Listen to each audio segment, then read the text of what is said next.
Усім прывітанне яшчэ раз, з вами по-ранейшаму Зміцер Лукашук, і мы по-ранейшаму абмяркоўваем падзею ў Беларусі і за яе межамі.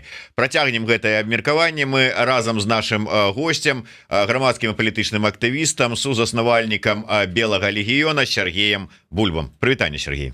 Прывітанне. Сергей, вельмі хацелася б, можа быць, пачуць ваше меркаванне по таких пытаннях. Ведаеце, памятаеце, адразу прыгадваецца байка про хлопчыка-пастуха і валкоў, які вот пастаянна крычаў волки, волки, а по выніку ведаем, чым що скончылася. І ў гэтай сітуацыі нечым нагадвае вось гэтыя размовы про тое, что Путин схіляе Лукашенку до того, каб той увёў войскі ва Украіну на дапамогу расійскім акупантам, а той еще супраціўляецца. Ну і ўсё спачатку чакалі, чым же гэта ўсё скончыцца, увядзенне увядзе, здасца, не здасца. По выніку увогуле перасталі звяртаць увагу на гэтую тэму, маўляў, надакучылі адно і тое ж казаць. Але вот сёння чытаю тэлеграм-канал Нікі Майк. Можна по-рознаму ставіцца да гэтых каналаў, там змагарскія і розныя, там, скажем так, якім не вельмі можна давяраць, але тым не менш. Читаю. Визит на Валаам прошел не по самому лучшему сценарию. С той стороны продолжают давить. Так все ж таки, протягивают давить ці не протягивают? Навошта Путину, России вось гэтае беларускае войска ва Украине, про якое кажуць, ну там можно, конечно, хрэніна слухаць і розных там муравеек, якія рассказывают, да мы тут час как придем, как усім надаем, только полетят клашки по закоулочках, ну то есть рэмбы такие, а мы ведаем про не вельмі высокі стан. Можно верыць ці не можно верыць, супраціўляецца ці не супраціўляецца, ваше меркаванне? Супраціўляецца, таму што разумее, што калі ён уводзіць беларусаў у вайну, то это пачатак ягонага канца. І што якраз страх загінуць на фронте пераважыць страх аднавіць канстытуцыйны лад узброеным шляхам дома. Лукашенко вельмі цудоўна это разумее, што багата хто з афіцэраў змірыўся толькі таму, што мы не ўдзельнічаем дагэтуль у вайне. Пытанне агулам слушнае. Пытанне слушнае, таму што это мы ўжо звыкліся і мы ўжо не звяртаем увагі. А вот, напрыклад, нашы украінскія браты, яны вельмі звяртаюць увагу. Вот, напрыклад, недавно это самае з Киева атрымаў запыт то самае ад сяброў украінцаў, яны это самае па іхняй інфармацыі у жніўні ці ў верасні, ну традыцыйна у нас штогод у гэты час былі навучанні і да вайны, і зараз тым болей. А што быццам бы беларусы збіраюцца падцягнуць 43 тысячи вайсковаслужбоўцаў і аж на 50 тысяч мобікаў. Чакай, я просто по ходу удакладнення, паколькі ты у тэме гэтай ўсёй, а ўвогуле склад які, вот вайсковаслужбовы склад беларускае войска, які? У тым-то весь і сэнс, што нават беларускія генералы, пачуўшы лічбу 43, былі вельмі здзіўленыя. Кажуць, це ж практычна ўсё, што мы можам як бы так нашкрэсці. Згодна асін, то беларускае міністэрства обороны ўсё разам то самае з абслугай, яно ацэньваецца каля 65 тысяч. І 43, ну мы разумеем, што это, ну, практычна трэба будзе вышкрасці ўсё, што можна. А я нагадаю, што, в прынцыпе, больш-менш баяздольных у нас это 3 бригады ССО, ну і не ведаю, наколькі мехбригады ацэньваць, здольныя, яны нездольныя. Але ж 3 бригады ССО, нагадаю, это самое. Это Марна Горка 1500 и по 2000 это Брест и Витебск. То бок 5500, ну што можна сюды дадаць для баявога, баяздольнага? Да, карпенкоўскія атрады, ну ладно, яшчэ 1500. То бок адкуль 43? Ніхто не разумее, і ну, вот, ну, беларусы таксама здзіўленыя такой інфармацыі. Больш таго... Можа быть, это чарговае ІПСО, запущенное якое-нибудь з той же самой России ва Украину, а потом с Украины пришло до вас, до нас? Да, может быть. Это самое. А наконт 50 тысяч мобікаў таксама ўсе сумняваюцца, таму што ўсе разумеюць, што на сённяшні дзень не хапае працоўных рук. І вот просто так з эканомікі зараз зняць на некалькі месяцаў. Ну, это практычна кожная область, недзе по 8 тысяч мужикоў мусіць зняць з работы, аплачваць ім за гэты час утрыманне фінансавае. То бок эта лічба таксама выклікае сумненне. Але ж украінцаў палохае, што ў суме яны падсумавалі, это 93 тысячи, ты ў прынцыпе такі ударны сабе, ну хай не кулачок, але ж ну такі мяскі кавалачак дастатковы для таго, каб адцягнуць увагу. А зараз давайте вот трошку вернемся, ад чаго адцягнуць увагу. Глядзіце, ну вот на тым тыдні міністр абароны Расіі патэлефанаваў міністру абароны Злучаных Штатаў і пачаў жаліцца на украінцаў. Уяўляеце карціну, да? Что типа вот вы там это вот их спыніце, тому что вот яны там збіраюцца без вашага вот узгаднення з вами шкоду нарабіць. Ну, як бы сама падача дзіўная, тому что, ну, господи, хто это самае? Акупант жаліцца на тое, што яго это самае не вельмі радасна сустрэлі ні з кветкамі, кветкі не таго калібру былі, да? І самае галоўнае, каму скардзіцца? Таму, хто гэтыя калібры пастаўляе. Да. Ну, а сэнс у тым пачынаю высвятляць ад украінскіх ужо запытваюся сяброў, яны кажуць, што размова пра Крымскі мост. І вот тут мы пачынаем складваць пазлікі, і атрымліваецца вельмі цікавая карціна. Глядзіце, Украіна паслядоўна, ну, прагаваруся з дапамогай брытанцаў, паслядоўна выбівала Чарнаморскі флот расійскі. Ну, як бы фармальна это падавалася, но магчыма, што это каб забяспечыць зернавую здзелку, таму што Расія ж пачала выходзіць, Расія пачала там это бзікі свае выкідаць, што типа не будзем працягваць, таму што нам это невыгодна. Ну, і здавалася, як бы так. Ну, да, зачышчаюць, ладно, Чорнае море, ну, для сваіх камерцыйных інтарэсаў, скажем так. Далей, калі расійскі марскі флот слаўны працэсе эвалюцыі это самае повыскокаваў увесь на бераг, каб это свае філейкі захаваць. Адмоўнае всплыцце. Да. А Украіна шчыльна занялася чым? Супрацьпаветранай абаронай Крыма. Ад супрацьпаветранай абароны Крыма засталося, ў прынцыпе, ну вот яны сцягнулі тое, што іх асталося зараз якраз да Крымскага моста. Ну. Я нагадаю, што зенітна-ракетны комплекс, па-перш за ўсё, это вельмі дарагая рэч. По-другое, но это не конвейер. То бок іх не штампуюць кожны дзень. Это вельмі, скажем так, працаёмкі, энергазатратны працэс. Таму як бы наштампаваць хуценька новых Расія не можа. Зняць у сябе ўнутры Расія она таксама не можа, таму што як бы і так не хапае. Мы бачым, што украінскія дроны далятаюць куды заўгодна. Ну. І ў глыбіні Расіі. І што тады Расія? Расія разумее, ўсё ж такі складаючы пазлы. Плюс да гэтага я звярнуў увагу, была істэрыка цэлая у расійскай этой Z-інфармацыйнай прасторы про тое, што, глядзіце, Украіна намабілізавала ўжо дастаткова новых падраздзяленняў у тым ліку, якія абсалютна не спяшаецца кідаць на харкаўскі накірунак. То бок русакі ўжо тады задумаліся это колькі месяцаў таму, што Украіна рыхтуе, мае нейкі свой план. Дык вот падобна ўсё-такі, што Украіна узнамерылася забраць Крым, што падавалася абсалютна неверагодным, але ж вот па тых кроках, якія зараз здзяйсняюцца, вот падобна, што ўсё ж такі Украіна мае план. Колькі дзён таму было інтэрв'ю цяперашняга галоўнакамандуючага Сырскага, дзе ён, калі яму это пытанне ў лоб задаюць, ён адказвае, ну, натуральна, з хітрыкамі, таму што кажа, ну, да, але ж ён і не адмаўляе, і не пацвярджае. Ну, это натуральна. Што ў дадзеным выпадку Расіі рабіць? Вот Россия устными своего министра обороны американскому министру передала, что это вот последняя красная линия, вот если они переступят, то мы, понимаете, вот как жахнем. Ну. Что они могут жахнуть? Ну.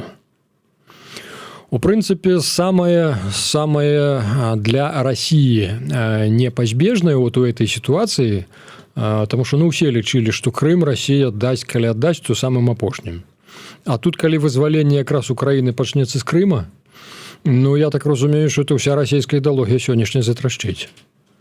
Тут ніяк ім не удасца ўжо адмазацца, што это, ну, это вот добрый план, што мы вот раптам падумалі, што там вот, да, вот не хапае, понимаете, украінцам вот херсонскіх кавуноў, то вот трэба аддаць Крым, да. То бок мы разумеем, што расійская палітыка таксама можа значна пасыпацца, і імідж Пуціна збіральніка земляў, што з ім стане? Таму Расія ўсяляк шукае варыянты, як гэта пазбегнуць. Вот у тым ліку мы бачым з вами, што ажна пачалі міністру абароны Злучаных Штатаў тэлефанаваць. А наколькі мне ўдалося высветліць у украінскіх генералаў якраз это самае, што быццам бы штаты адказалі, дык вы ж самі як бы так вінаватыя. Вас туды ніхто не запрашаў. Таму Украіна мае права рабіць тое, што яна робіць. Адзінае, што пагавораць украінцы, што амерыканцы папрасілі, што калі будзеце ўсё ж такі знішчаць гэты крымскі мост, то не амерыканскай зброі. Вот. Так, а да Беларусі вяртаемся. Вяртаемся да Беларусі. Як Расіі пазбегнуць вот этого сцэнара? Калі з харкаўскім накірункам яны не могуць адцягнуць настолькі ўвагу, што ім астаецца адкрыць другі фронт. І вот на это Лукашенку сур'ёзна ламалі там, да. І вот это вот 93 тысячи, якія невядома, і ПСО, не і ПСО, а Украіна ўсур'ёз разглядае, што ўсё ж такі, што Пуцін можа прыдушыць Лукашенку, каб Лукашенко адкрыў другі фронт. Натуральна, ён не будзе паспяховы, таму што там на Палесе з украінскага боку это, па сутнасці, умацаваны ўжо раён, масты ўзарваныя, дарогі ўсе прыстраляныя, то бок, ну, там шансаў... Уся мяжа замініравана. Да. У беларусаў там шансаў няма, але ж асноўная мэта для русакоў это якраз адцягнуць увагу ад Крыма. Всё. Сергей, мне просто я разумею, яшчэ можа быць вялікае расійскае войска, да. І там да яму прыдаліся там колькі там частак беларуска. Адна сітуацыя. Но калі мы кажам, што гэта вот напад менавіта вот 90 тысяч і гэта ўсе беларусы і чыста беларусы ідуць нападаць на Украіну, і вот як беларусы паставяцца да гэтай сітуацыі? Ну, слухай, Гулевічу і астатніх нармальных уцямных беларусаў навошта мянялі? Навошта муравеек паставілі на этой пасады? То бок там яны заранее падрыхтаваліся ўсё.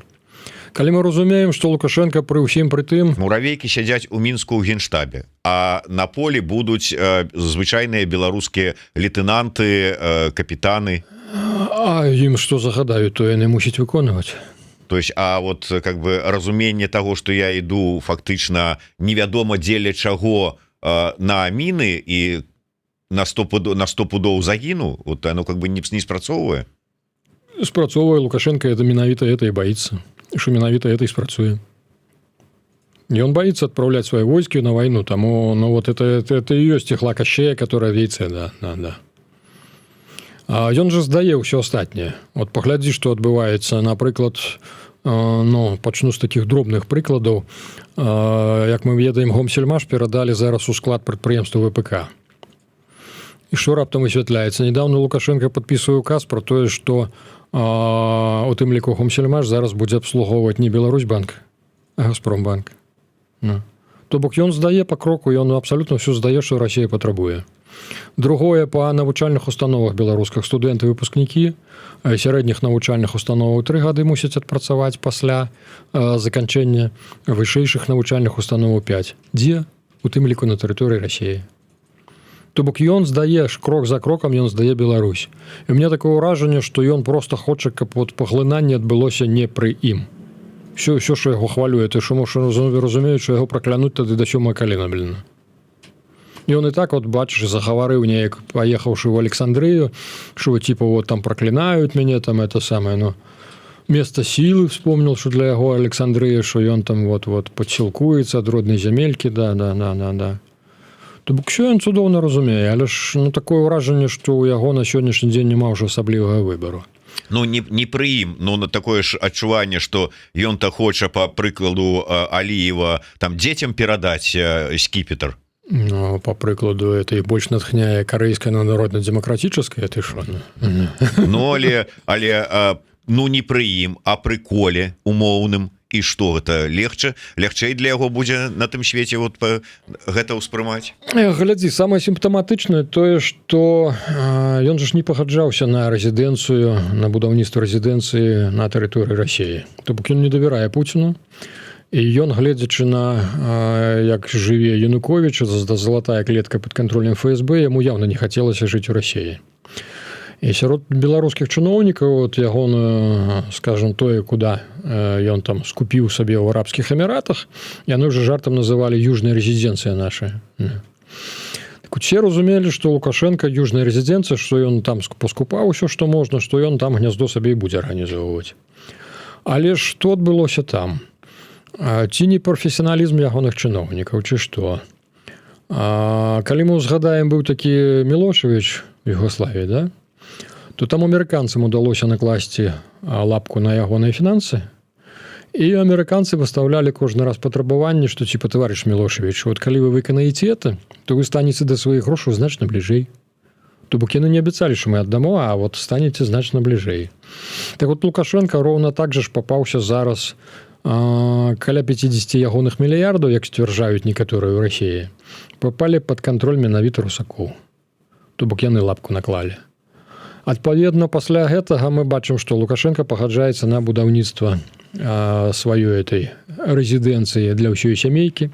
Краснай Паляне гэтай, да? Да, Сочы.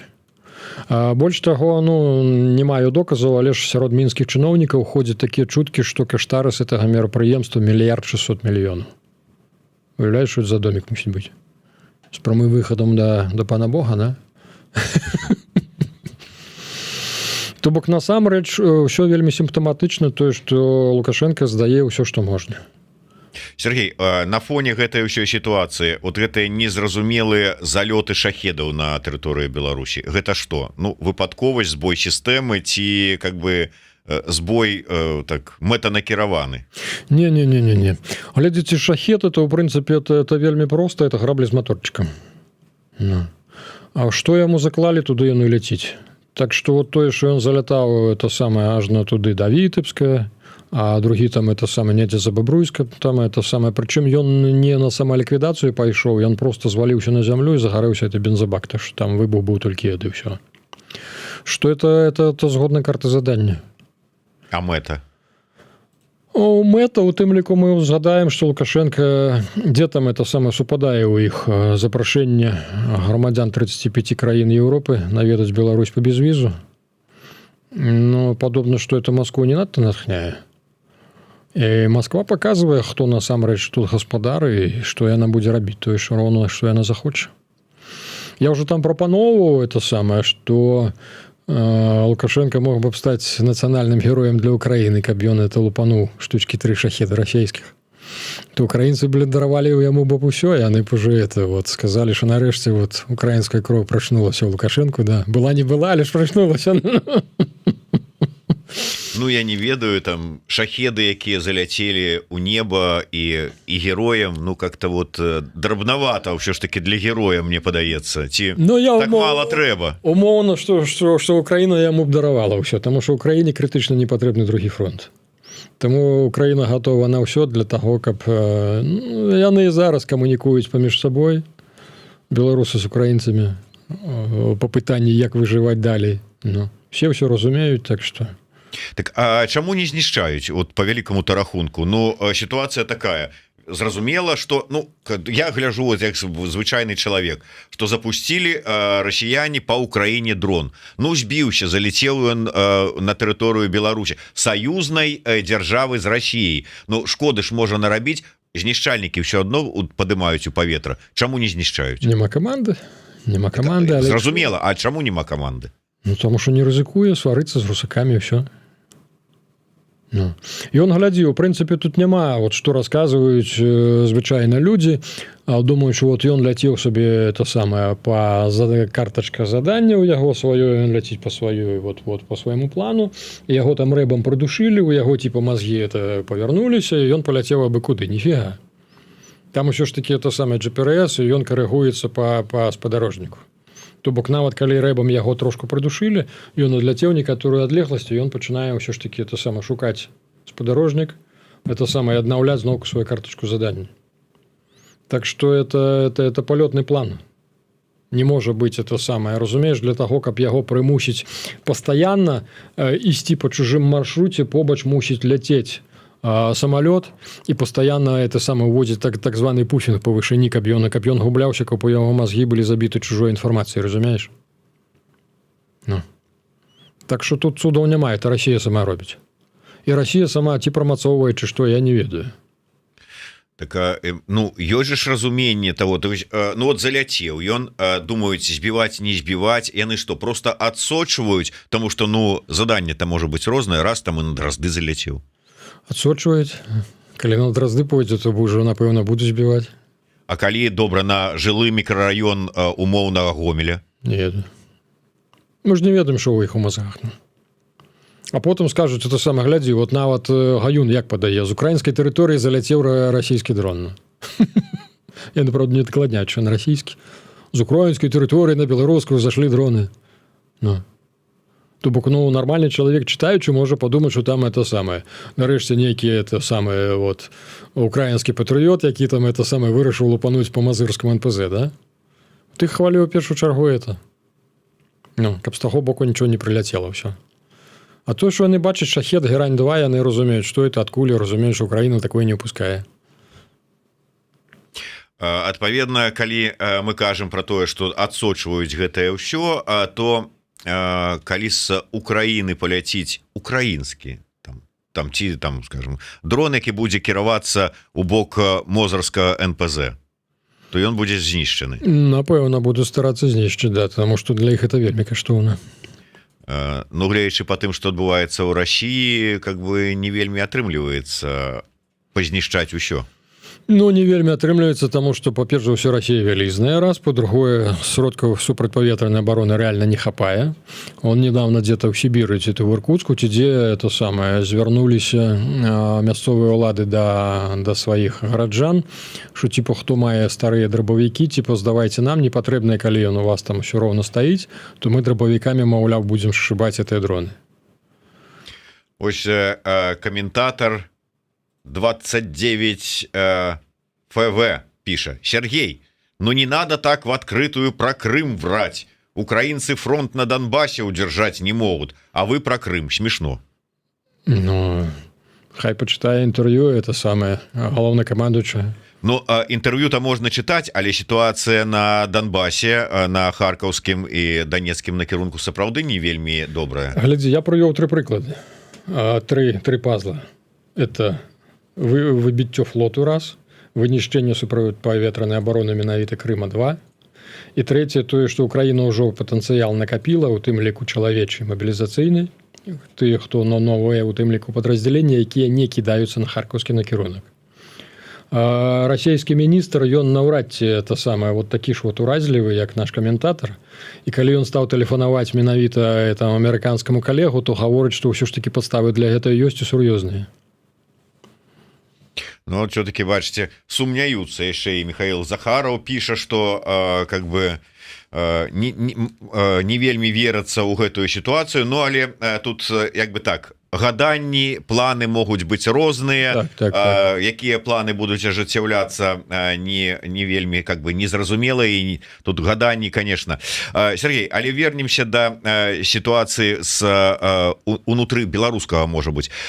Что стоит за вот этими вот надзьмуваннямі шчок тым же самым муравейкам?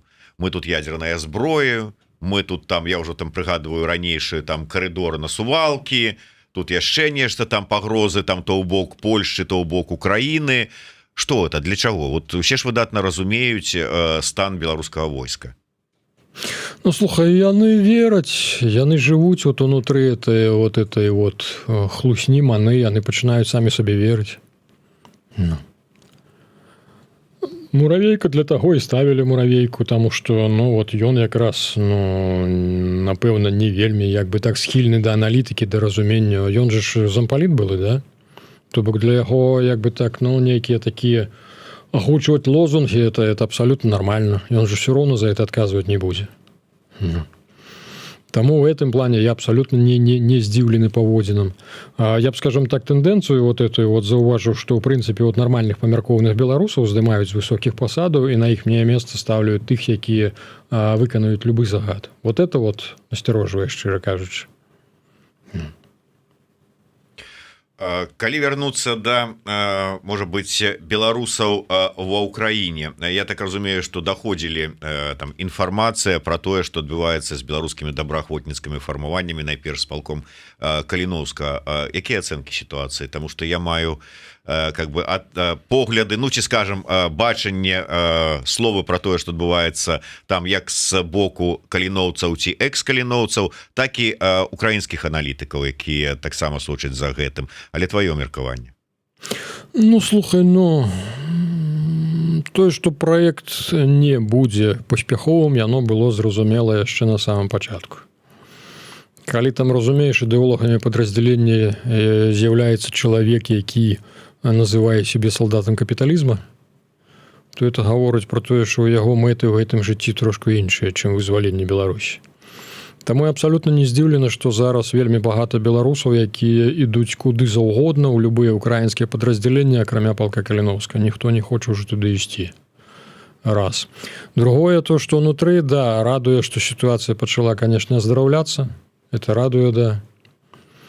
Ну, але ж, рашучай ролі, прынамсі, вот на бліжэйшы час это ніяк не сыграе і нема шансу. То бок, разумееш, ўсё каштоўна. От калі б мы на 20-х год былі гатовыя так, то это было б, да, каштоўна.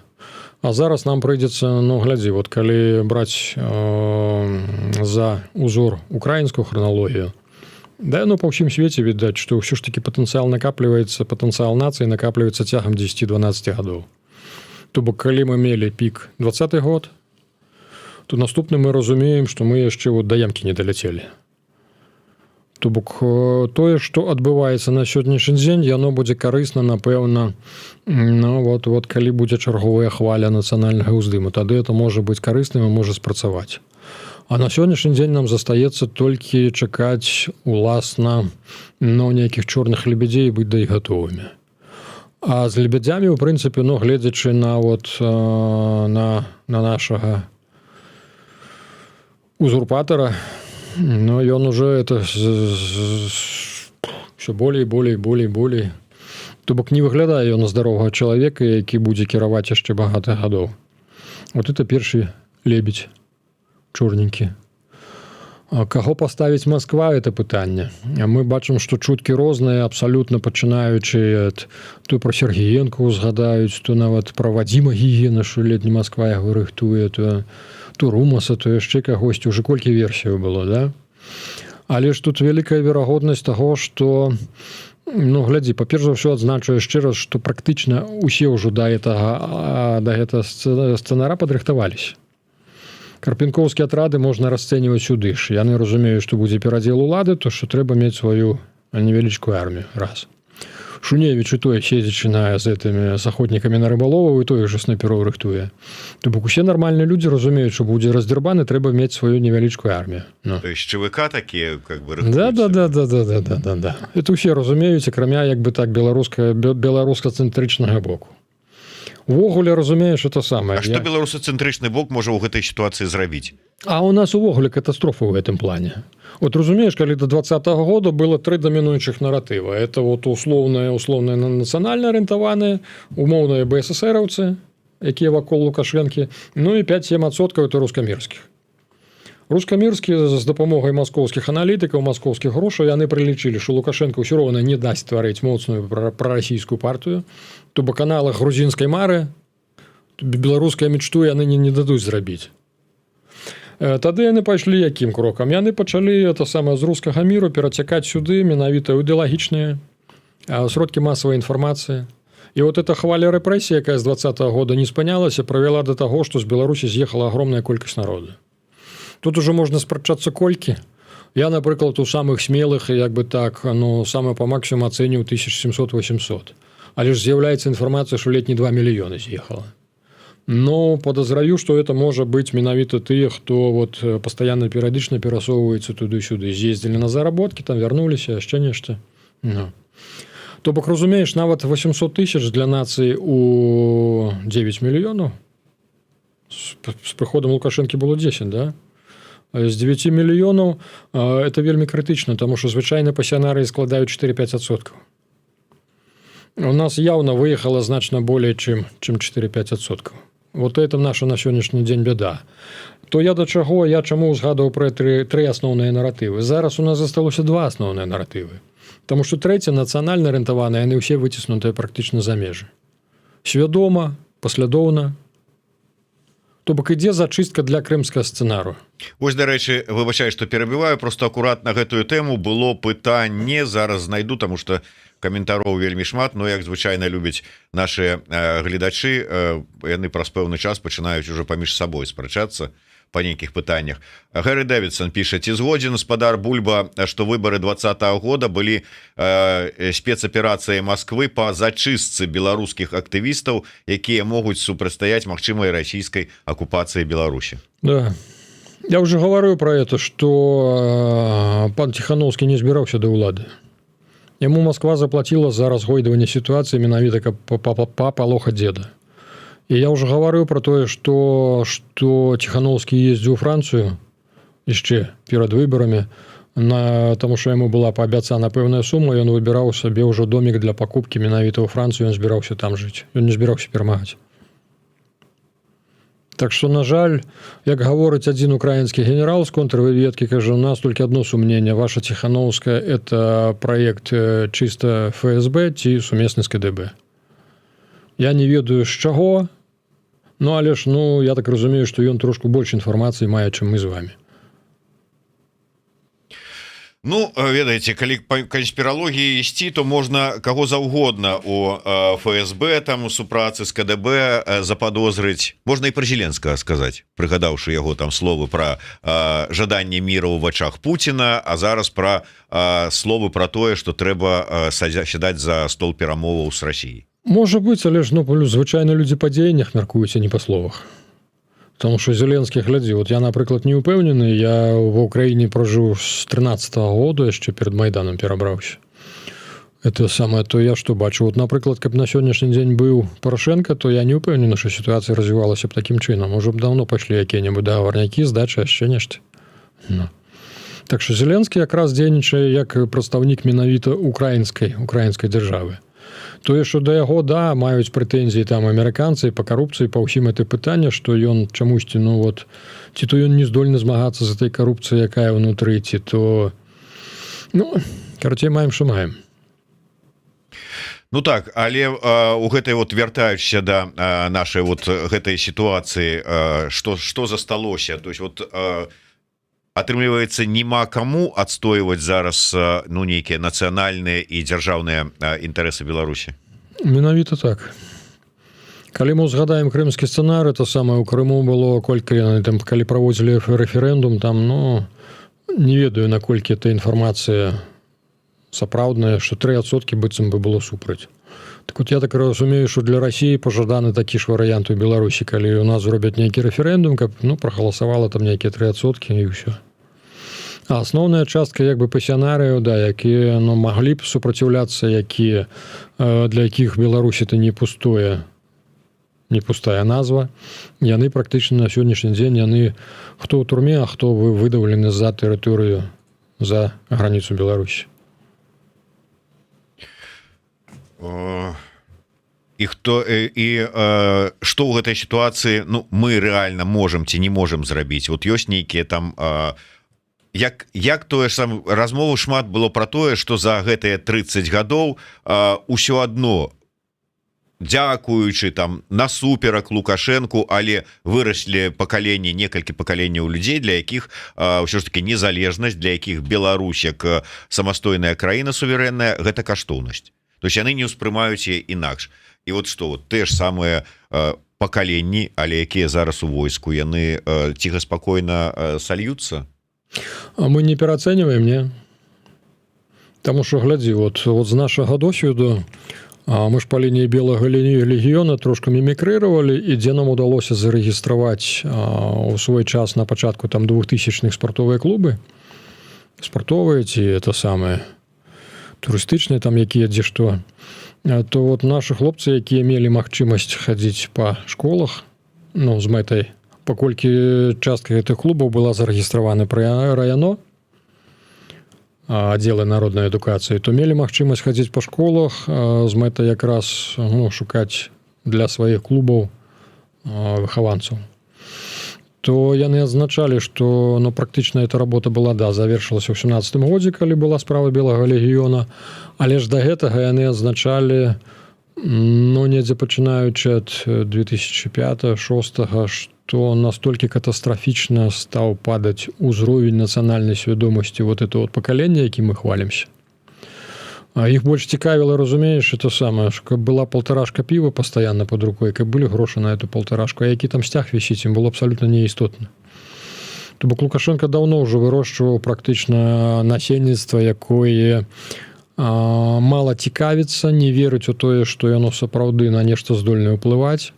Ну, яно, слухай, калі 25 гадоў, 30 гадоў, хадзі ты на выбары, не хадзі, а вынік усё адзін і той же ж, то, рано ці позна, што называецца, это самае. Пачынаеш адчуваць сябе, што ні на што тут не ўплываеш, ад цябе нічого не залежыць, то нічого дзіўнага. Чалавек тады замыкаецца ўнутры сябе, і пачынае жыць сапраўды у кампутары ў сваім, это полторашка піва, это хлебануў, і больш нічого не трэба. Як ты думаешь, мы тут все-таки самі, можа быць, на сабе гэта ацэньваем, вось гэты санкцыйны ціск, які закранае шараговых беларусаў, ён зменіць іх прыярытэты, сапраўды зробіць беларусаў, што скажуць, што ўсё, мы тут тады не любім Еўропу, раз яна так да нас ставіцца, а будзем там у бок Расіі больш глядзець. Глядзі, яны ўзялі гэты інструмент, яны ж практычна на сённяшні дзень выхоўваюць паралельную рэчаіснасць, вырошчваюць сваю. Паглядзі, колькі гэтых ваенна-спартовых клубаў з'явілася якраз пад эгідай Карпенковых і ўсіх гэтых. То бок яны фактычна Савецкі Саюз не хоча паміраць, назовем это так. Таму яны гатовыя гэты новы савецкі Гітлер-Югент вырошчваць. Як яны лічаць, што это мы неправільныя мазгі укладалі, а яны будуць правільныя укладаць, але ж тым не менш, это ўсё называецца словом паралельная рэчаіснасць. Усё. І яны ўсур'ёз заняліся якраз вырошчваннем этой новай паралельнай рэчаіснасці, каб эта моладзь слухалася менавіта іх. Але фактычна ўзялі на ўзбраенне вопыт белага легіёна? Практычна, да. Да, конечно ж, это самае. Был нейкі артыкул, я не памятаю, колькі месяцаў таму, дзе разглядалі якраз асобу Карпенкова з розных бакоў. І нехта заўважыў, што з нашага боку так же сістэмна работаў у свой час Бульба з белым легіёнам. Да. То бок мы разумелі, што за 10-15 гадоў можна вырасціць практычна новую эліту этой краіны. Прынамсі, мы за сілавы блок тады ўзяліся. Скажем так, у нас был яшчэ паралельна эксперымент па ідэалагічных аддзелах, але шчыра скажу, ён не спраўдзіўся. Таму што калі мы сваіх хлопцаў закідывалі ў ідэалагічныя аддзелы па розных гарадах Беларусі, то літаральна 3-4 гады гэты чалавек ужо рабіўся не вельмі наш. То бок сістэма настолькі з'ядала, настолькі выварочвала мозг, што это трэба было быць вельмі моцнай асобай для таго, каб захоўваць сваё і работать далее Штирлицем там, да. Сергей, я хочу яшчэ раз вярнуцца да гэтай інфармацыі. Яна там можа, конечно, спраўдзіцца, не спраўдзіцца, можа і псо, не і псо, але вось наконт гэтых вучэнняў, не вучэнняў, усё ж таки такая вялікая колькасць людзей. Калі уявім, што яно сапраўды так ёсць, рыхтаваць, збіраць, нейкія там падрыхтоўваць, я не ведаю, полігоны, там месцы для жыхарства, там ці яшчэ што-небудзь там. ж трэба загадзя, это ж 90 000 не збярэш за там 3 дні і за один дзень дзе-нибудь не расселіш у намётах у якім-нибудь адным лясочку. Глядзі, это самае, усе полігоны, ўсё это падрыхтавана. То бок тут нічого не трэба рыхтаваць. Што тут сімптаматычна? Глядзі, у свой час Расія, калі пачынала акупацыю супраць Украіны цераз беларускую тэрыторыю, то яны з беларускіх складоў выграблі ўсё, што можна. По маёй інфармацыі па Гомельскай вобласці максимум, што на складах засталося, это мінамётныя міны і троху это для РСЗО, для старых тых ураганаў. Все астатняе выграблі пад ноль. І я украінцам этот аргумент таксама прыводжу, што калі ўсё ж такі беларусы, а тым больш калі русакі захочуць гэтыя 93 000 умоўных беларусаў дадаць там сваіх 10-20 000, каб 200 рэй, то яны ў першую чаргу мусяць пачаць з завоза расходнікаў. То бок снарады, набоі, а пакуль што, ў прынцыпе, такой інфармацыі няма. Каб пачаўся масавы завоз, такой інфармацыі няма, то можа, украінцам давайце нармальна, рэальна разумець, яны могуць таксама перабольшваць. Як там смяюцца, это самы календарь пророчеств Будданова, да. Ён не заўсёды, скажем так, супадае з тым, што адбываецца. Ну, але ж, вы абсалютна слушна заўважылі, што да, калі ёсць план, то это не гаворыць, што менавіта ён будзе здзейснены, да. Ну, але ж Украіна сур'ёзна перажывае, Украіна як бы так разглядае ўсе варыянты, і ў тым ліку тое, што ўсё ж такі беларусаў могуць прымусіць пайсці вайной на Украіну. Яны это вельмі асцерагаюць. Таму яны пастаянна, як бы так, я так разумею, стараюцца камунікаваць з лукашэнкаўскімі цяперашнімі службамі для таго, каб усё ж такі караляваць і разумець. А толк камунікаваць з імі? Да пачатку актыўнай фазы вайны камунікавалі. І Хрэнін там камунікаваў там, да. І то, і што? Ну, слухай, тым не менш, это самае. Яны лічаць, што худой мир лучше войны. Я згодны, але ці можна верыць такім людзям, якія раз салгаўшы, як кажуць, да? Украіна, напэўна, вырашыла, што не залежала ад іх нічога, каб это была беларуская воля, то, напэўна, беларусы самі не пайшлі, а это іх прымусілі ўсё. То бок яны сабе знайшлі такое апраўданне. І у мяне багата інтэрв'ю это самае з украінскімі тэлеканаламі. Частка, скажем так, перастала са мной камунікаваць, калі я пачаў гаварыць пра тое, што это не Лукашенко не ўвёў беларускія войскі ва Украіну, это Путін не ўвёў, таму што ведае маральна-псіхалагічны стан тых самых войскаў. Ну і частцы украінцаў не падабаецца такая інфармацыя. Чаму? А яны ўжо разагналіся ў сябе ўнутры, што это толькі Лукашенко, дзякуючы яму не ўдзельнічаюць беларусы ў вайне. Ненагібаемы. Да, што ён там грудзю стал, это большим торсом.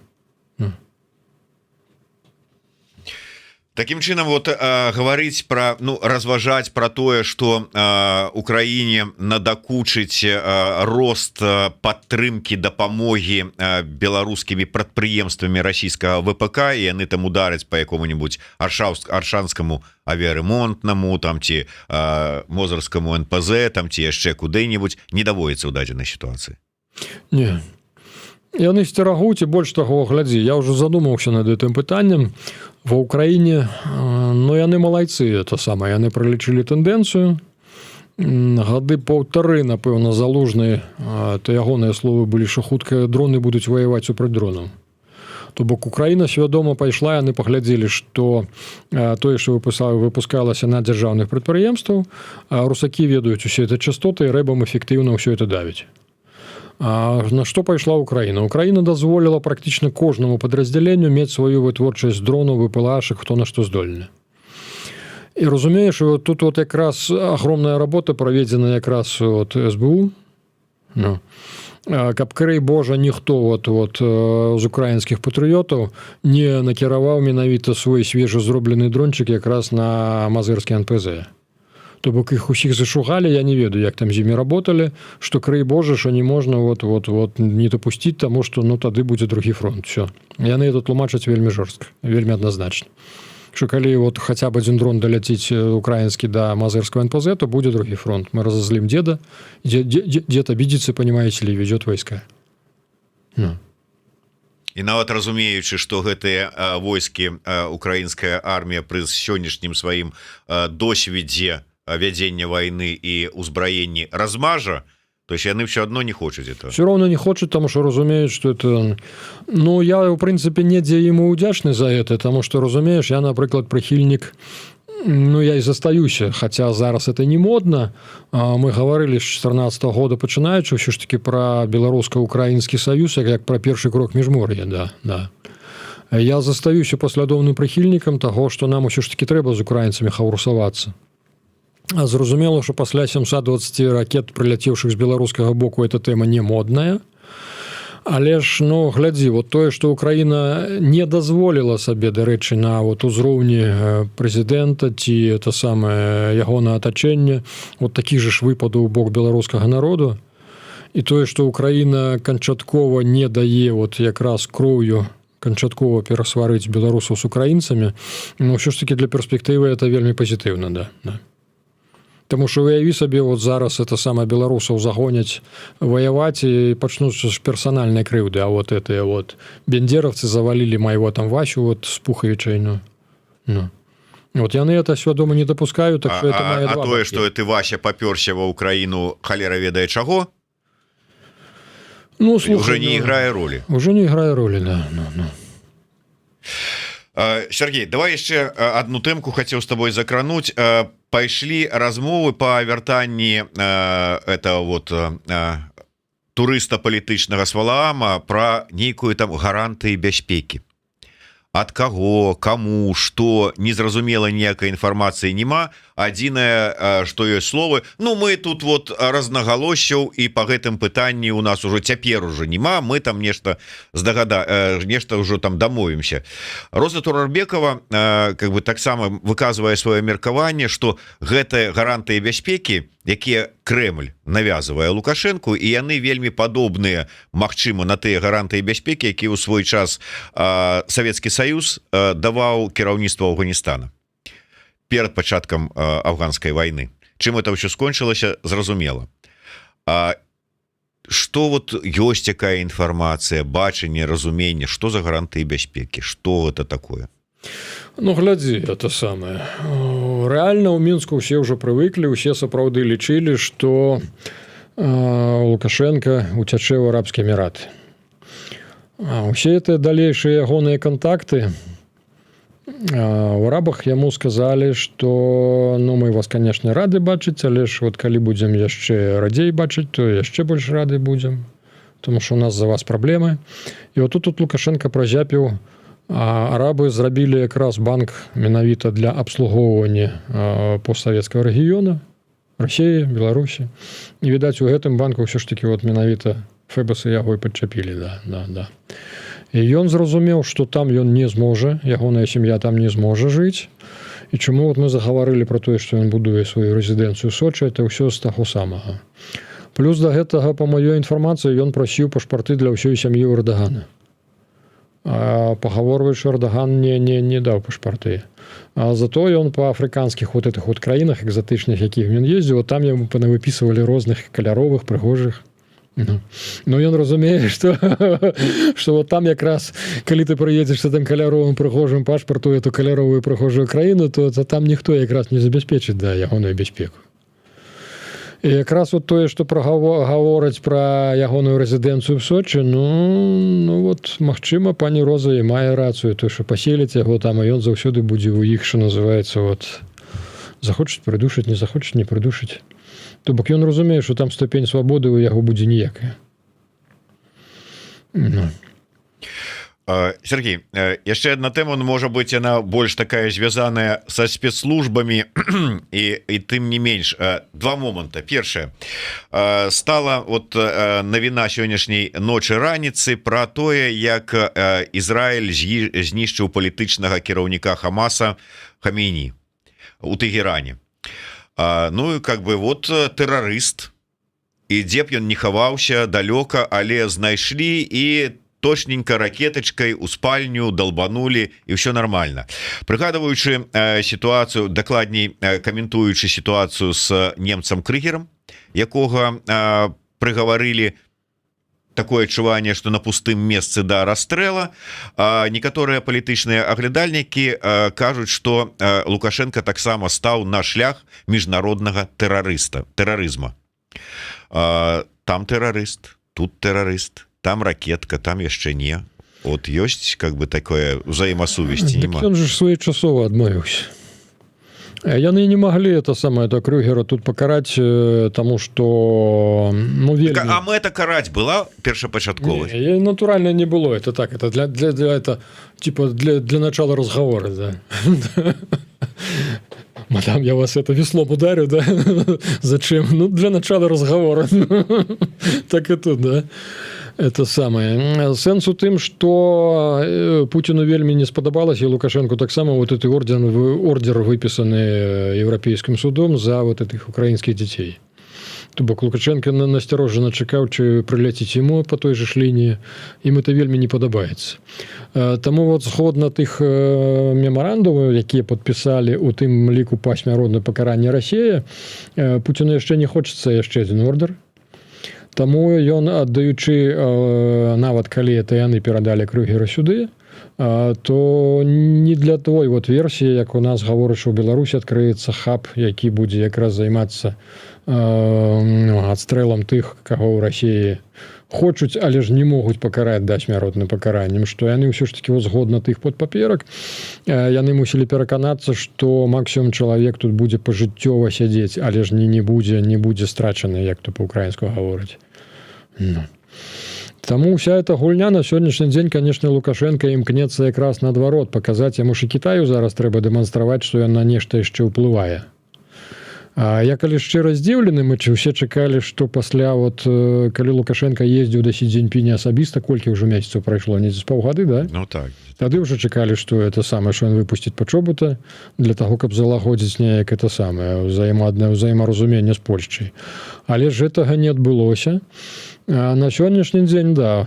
Глядзі, я тут, дарэчы, магу нават трошку пахваліцца, таму што тактыку, якую мы выбралі, я яшчэ прыгадываю, якраз сустракаліся днямі з чыноўнікамі з польскай МЗС, цераз якіх мы эту тэму падымалі. Тое, што я кажу, вам ж не складана, вы можаце прыгразіць Беларусі перакрыццём транзіту кітайскіх грузаў і патрабаваць пад это вызвалення палізняволеных. Пры мінулым урадзе это не прайшло, але ж яны ўзялі эту ідэю на ўзбраенне. Мы яшчэ паспелі у гэтым годзе, я асабіста прымаў удзел, это сам пікетавалі мы кітайскую амбасаду с агромнай этой картай, дзе паказвалі, што менавіта скажем так, заступарыўшы кітайскі транзіт, то якраз Сі Цзіньпінь можа Лукашенку націснуць наступіць на нагу, што типа выпускай палізняволеных. І я лічу, што это якраз для беларускай нацыі это адзіны легальны шанс. Таму што там застаюцца далей толькі варыянты, скажем так, рэйкавай вайны, але што яе весці будзе. Калі ўсе, як бы так, асноўная маса паз'язджала,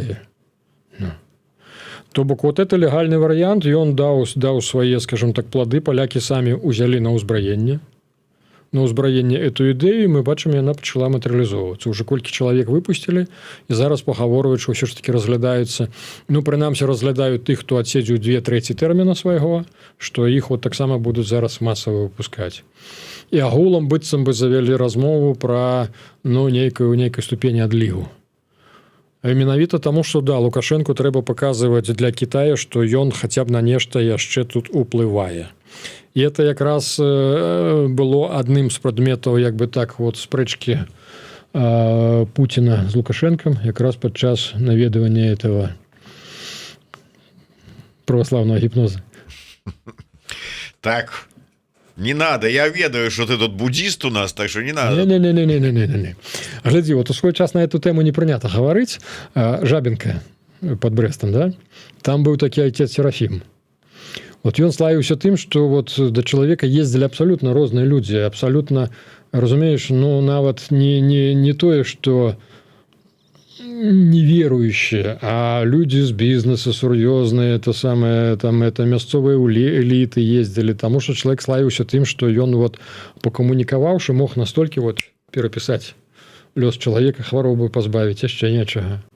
Так разумееш, это один Серафім у нас такі. А там на этом самом, на Валааме, там целая кучка таких. Путин не здарма Лукашенко туды павёз гіпнозіць туды яго. І тут пытанне, наколькі, як бы так, я не ведаю, ці это правда, што яго там называюць, это картофельны лось. Што наш лось усё ж таки мацнейшы за папоўскі гіпноз, ці не, Так, калі ўжо мы загаварылі пра такія сур'ёзныя рэчы, як папоўскі гіпноз і гэтак далей, то ты мне лепей скажы, прайшла інфармацыя, мы ж не можам не верыць цэламу лукашэнкаўскаму тэлебачанню, дзе там сам Тур расказвае з дапамогай там нейкай этой Тішкевіч, якая ад гэтых збеглых перабегла взад туды ў Лукашастан, расказвае про тое, што дроны-то с радыёнуклідамі збіраліся адсюль гэтыя змагары запускаць па Беларусі і Украіны. Дыма ж без агня не бывае. Слухай, это трэба запытацца у міністра абароны Сахашчыка, дзе яны дроны ўзялі. Тут проблема дроны ўзяць. Я ведаю, што беларусы нават тут у Польшчы распачалі вытворчасць, там, по-моему, 1 ці 2 нават кампаніі по вырабніцтву дронаў. А ва Ўкраіне колькі беларусаў дроны вырабляюць, Да. не верыш. Не, ну тут же кажуць, адсюль будуць запускаць і па Ўкраіне, так што вот іншая справа, дзе радыонукліды ўзялі, вот що ж такі. Ну, і калі збіраліся это самае па атамнай станцыі лупіць, то навошта з сабой валакчы яшчэ радыёнукліды, што там сваіх бракуе, ці што? Не, я лічу, што это, гледзячы на поток сознания этой дамы, то ну, я стэлефановаўся з сябрамі з Вільні, яны кажуць, што ну, такое ўражанне, што нешта там вот трошку так змясцілася ў галаве. Таму яна нагаварыла там такіх жахаў, што просто капец. Ну, а можа быць, яно ўсё яшчэ страшней, чым мы там Чым мы думаем, то бок мяшок з радыёнуклідамі стаіць, дагэтуль чакае, да? Ну, да. Паштальёны. Сергей, на завяршэнне ўсё ж такі сітуацыя са спробы пагрозамі таму ж самому, ну, умоўна, калі казаць, пагрозамі латушку, але відавочна, што спецслужбы, што расійскія, што лукашэнкаўскія актывізуюцца. Наколькі пагроза тэрактаў, вот дзякуючы тым вот рабятам у Еўропе, насколько гэта магчыма, наколькі верагодна, што сапраўды будуць нейкія там спробы у лепшых чэкісцкіх традыцыях кагосьці вось з апанентаў за мяжой спрабаваць там знішчыць ці там скрасці ці яшчэ што-небудзь.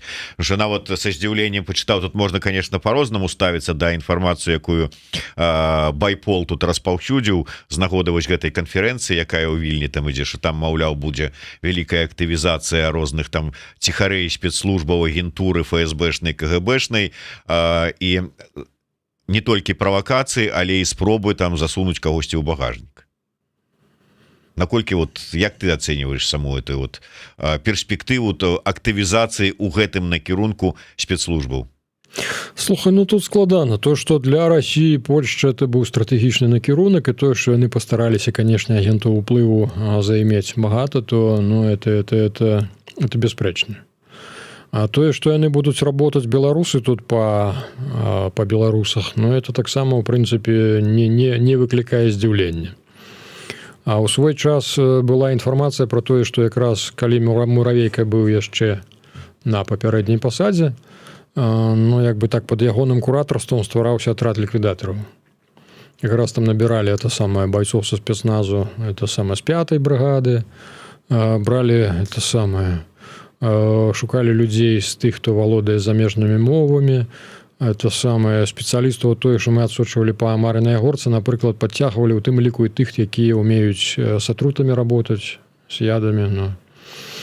То бок такія планы ў іх былі. Наколькі яно вот матэрыялізуема? Вот это ну, можна ацэньваць. Памятаеш, калі ў Кіеве это Віталіка Шышова павесілі? То я на той час і за сабой заўважаў, як бы так па Кіеву хадзіў, заўважаў наружку. Ну. То бок выбіралі, як бы так яны выбіралі персонажа, па кім сработаць будзе прасцей. Віталіка, відаць, выбралі за кошт таго, што ён жыў на краю горада, і там это лес, і там прасцей па ім было. Ну, таму што я, напрыклад, жыў у людным месцы. А тут, ну, цалкам верагодна, таму што, глядзі, ну, напэўна, это сама латушка можа кагосьці раздражняць. Я разумею, што не адзін латушка, і то бок і мяне ўжо папярэджвалі, палякі папярэджвалі, што ніякіх такіх лішніх кантактаў, таму што ну, ёсць у іх інфармацыя, што як бы так засылаюць людзей, якім заданне канкрэтна выдаюць, як бы прынамсі адсочваць, внедрыцца ў наше акружэнне, мець інфармацыю. То бок я абсалютна не выключаю. Ну, што я магу сказаць? Застаецца спадзявацца, што в прынцыпе паўтаруся вот тое, што ўдалося з Віталікам Шышовым, яны планавалі тады это зрабіць паралельна і ў Польшчы і ў Вільні. То бок і ў Польшчы і ў Літве ім не ўдалося. Відаць, усё ж такі паліцыя тут работае вот спецслужбы работаюць на ўзровень вышэй, чым братняй Украіне. Братняй Украіне, можа, яны і хорошыя людзі, але ж ім не заўсёды проста да службовых абавязкаў. У іх бывае чым заняцца і так чым. Дзякуй вялікі. На жаль, трэба завяршаць нашу сённяшнюю сустрэчу. Не апошні раз, спадзяюся, сустрэліся, будзе яшчэ нагода для абмеркавання. Можа, не толькі такія негатыўныя, але і пазітыўныя моманты можна будзе з'явяцца для абмеркавання. Але ў любым выпадку дзякуй вялікі. Нагадываю ўсім пра неабходнасць подписывацца на YouTube канал Еўрарады. Калі для вас гэта бяспечна, расшэрвайце, ставьте свае падабаечкі, націскайце на званочак, пішыце каментары. Ну і жыве Беларусь.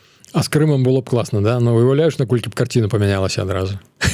Ну да, іншая справа, што вот как бы ці гарантуе нават вызваленне Крыма ад таго, што ціск і нейкія страты тэрыторыі на харкаўскім і данецкім накірунку яны... Ну там же ж пакуль усё мераецца вёсачкамі. Колькі вёсачак, колькі кіламетраў, так што там не крытычна. Все, дзякуй, жыве Беларусь. Дзякуй.